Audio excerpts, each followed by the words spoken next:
All right, we're back with our On Politics panel and here on Session 11, and let's take a question from you this morning on our chat. A lot of people have been talking about how support staff, everyone beyond teachers will suffer, and they're also saying that a lot of people are considering the support staff a little less important than those teacher jobs. Robert? Support staff less important than teachers in Round Rock?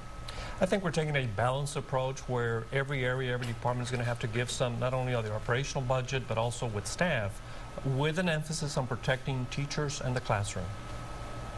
I think that's the right protection. Rubber hits the road in the classroom. The classroom teachers should be protected. We should not have one non-teaching staff for every teacher. It hasn't always been like that. In the last 10 years, that out-of-classroom staff number has grown tremendously.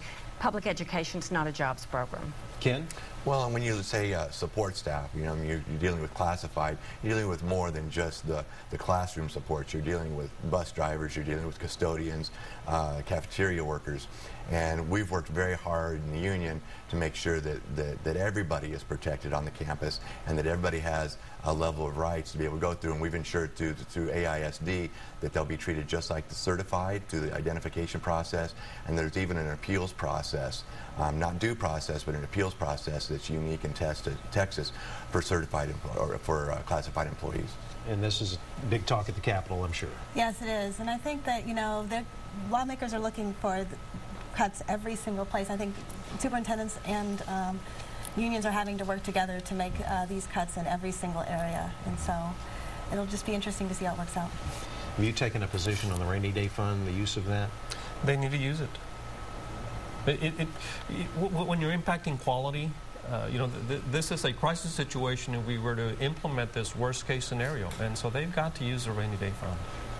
I think we need to use this as an opportunity to redirect the existing dollars to the classroom and not continue to perpetuate throwing a lot more money into education. We've really doubled what we were spending on education relative to the increase in inflation and population, student population. We've got a yes and a no. Ken, I can imagine. Yes, we need to tap into it. Yeah, we need to do that as well as other revenue streams. And districts need to be willing to tap into their fund balances. They need to be willing to look at other revenue streams such as possible tax elections. So there's a lot of ways we need to look at increasing the funds to education. At the end of the day, are we going to see it being tapped into? I don't see that necessarily. I think that there's a lot of possibly. I don't know.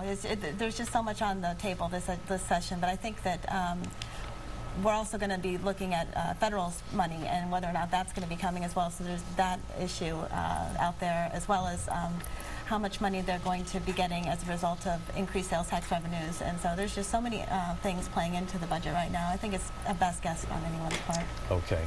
I have to leave it there. We thank you all for coming in this morning. Appreciate hearing your views. And if you missed any of this discussion here this morning, the video will be online later today here on KXAN. As I grab my microphone, you can click on the On Politics tab at the top of the page. You'll go straight to our special political site where you can check out our latest coverage, previously broadcast Session 11 programs and blogs.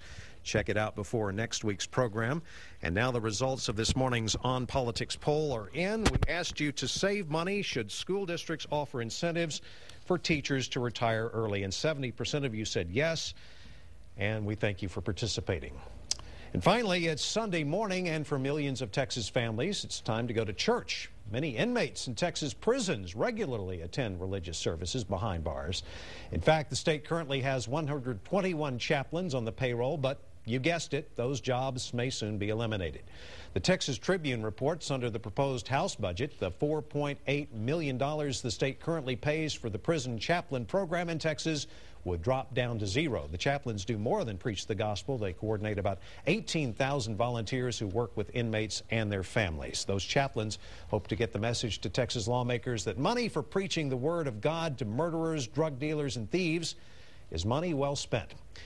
Join our David Scott for our next broadcast of the news here on KXAN today at 5 o'clock. Meet the Press begins right now on KXAN. Thanks for joining us. Good morning.